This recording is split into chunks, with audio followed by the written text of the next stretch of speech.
Selamat datang di bekas TKP, where the fear become a terror.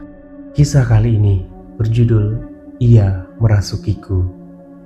Namun sebelum masuk ke ceritanya, jangan lupa untuk tekan tombol subscribe, like, dan komen, serta jangan lupa untuk menekan tombol notifikasi agar kalian tidak ketinggalan cerita-cerita lainnya. Peristiwa ini terjadi pada saat aku kuliah semester 3.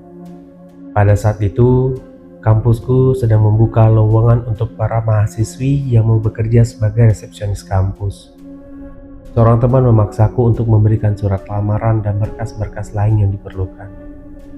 Ternyata keberuntungan sedang berpihak padaku. Aku pun terpilih untuk bekerja di kampus. Senang, pasti, tapi itu tidak berjalan lama. Peristiwa ini terjadi pada saat hari Jumat.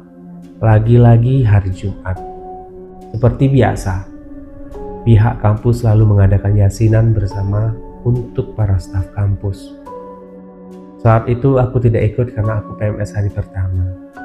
Jadi aku memutuskan untuk membaca novel dan ceritanya cukup memancing air mata. Ketika sedang larut dalam cerita, aku mendengar seperti ada suara seseorang di dalam ruangan yang ada sebelahku. Tapi begitu aku membukanya, di sana kosong. Tidak ada siapapun. Sekitar 1 jam setelah itu, para staf kampus kembali ke ruangan masing-masing.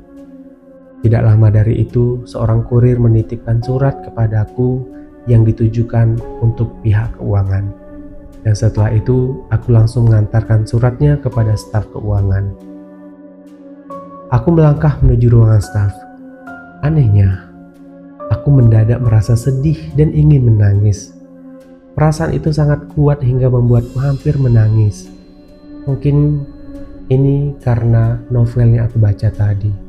Begitulah pikirku.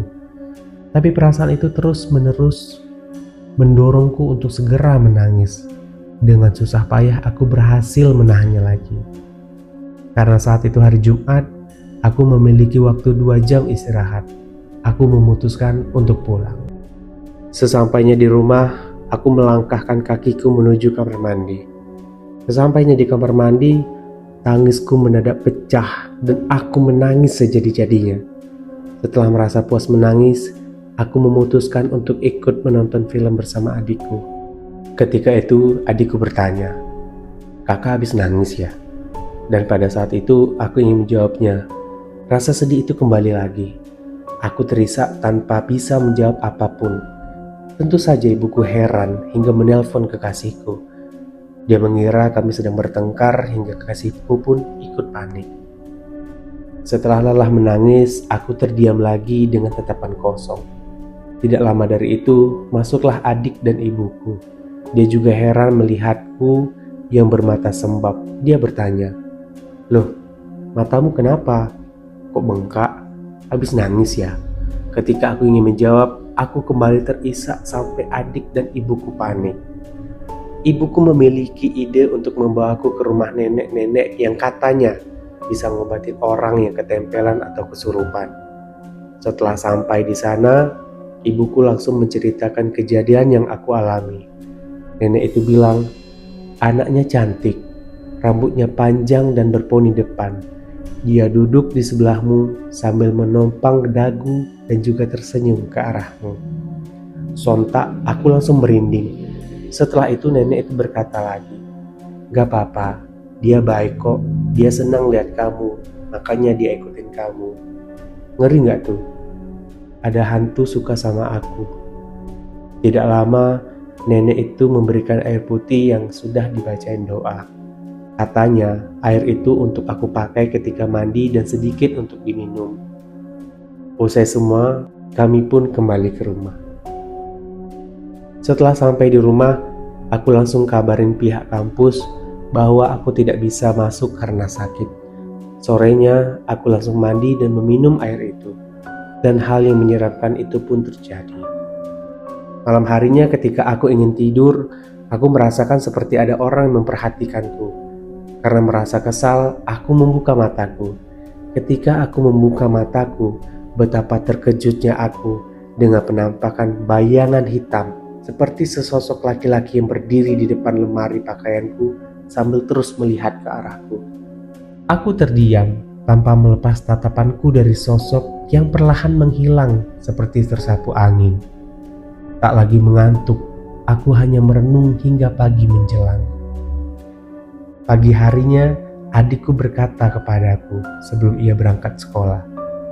Semalam adik kesenggol tangan kakak langsung merinding loh. Esok malamnya aku terpaksa harus tidur dengan ibuku, tetap merasakan hal yang sama. Tapi bedanya tidak ada sosok itu lagi. Hari Senin, aku kembali bekerja di kampus. Semua karyawan kampus berebutan bertanya kepadaku, kenapa Jumat gak masuk lagi? Dan Sabtu juga.